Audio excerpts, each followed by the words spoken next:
Hey guys, High Level Master here with Jordan, and in this video it's gonna be a pretty quick one. I'm gonna show you just how to set up recurring invoices in GoHighLevel. We're not gonna go through everything invoice related or payments related. We're just gonna specify on recurring invoices in GoHighLevel.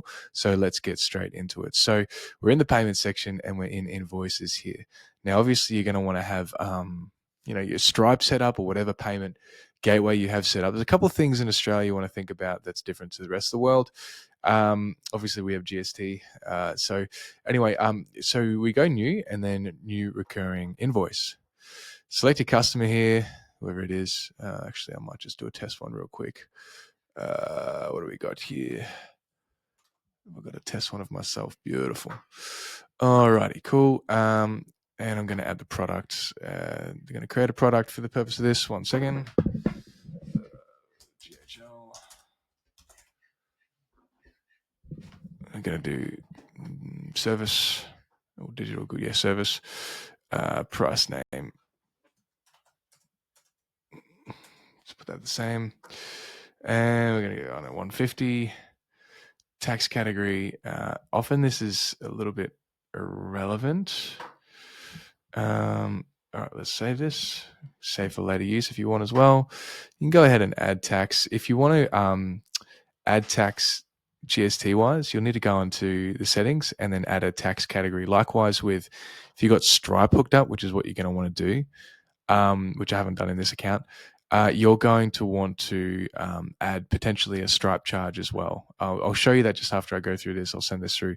So here is where you add your frequency. Let's say it's monthly, and you want it like a specific date, like the 2nd of every month. That's what you can do here, and you can have it start on the 27th and never. And let's say 5 days before invoice. Now, this is going to take a little bit of fiddling around if you want to get a specific date where the invoice is sent on a specific date. And sorry. All right. So you want to fiddle around with these dates to get them just right. Add your terms and conditions if you want to add like BSB and account number. If you don't want to use payment platforms that charge fees, of course you can charge your late fees. And I've got Stripe fees already, processing fees already set here. Cool. You can include tippings, add attachments. All right. So you can put in your all your details in here now. So let's go ahead. You make sure you name the invoice. Let's go Jordan invoice, whoever you want to send it to, what the subscription is or what service is. I personally don't fiddle around with enable tax automatically. Some recurring things end up breaking, I've found, but I'm not going to claim to be a pro about that specific instance. Cool. Let's just schedule that again. That broke last time. All right, cool. Great. So we send email and SMS. Now, just something to note here. If you want to request automatic payment, then toggle on here, enable auto payment. Now, you can't do this without connecting in like a Stripe, obviously, because or a PayPal, because it saves the cards. So you'll see like there'll be 3 options here. One for the customer to add their card, you to charge their card that's already on file, or for them to add, you can add the card details here. So that's a really helpful tip to notice. But let's go ahead and send it. So that is kind of the main thing of how you want to set up your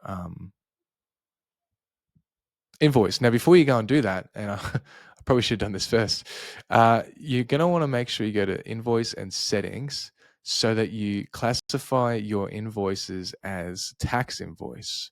This is important for Australians. So you go into here, settings, you go title, terms, and layout, and you go here and you just write tax invoice. Otherwise, your client's bookkeepers are going to hound your butt because it's not going to be a valid tax invoice that they can't claim. I'm going to save that, and now any obviously customize the heck out of this, right?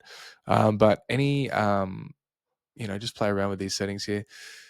You can allow partial payments, charge late fees. Cool. So now you know how to set up recurring invoices. Have a play around with all this information here. But the main things are setting up your, which we can do in another video, setting up your payment providers, making sure that you've classified tax invoice in there. Now, this is not financial advice, all that jazz. But if you do want the bookkeepers off your back, then that is what they're going to ask you to do. And making sure that you select auto payment as toggle that on after you've set up the Stripe and all that. So I hope that was helpful. It was a quick video. If you got any questions, just let me know. There's obviously a lot in there, a lot of little bits and bobs that change, but that is the general gist of it. That is how you set up an automatic recurring invoice. Now that is super critical because as you start to take on more and more clients, you're going to want to set them up with recurrings. Otherwise, you're going to be wasting heaps of time cloning invoices, sending invoices manually, and it's just not worth your time. So go ahead and do that. Let me know if you got any questions, and thanks for watching.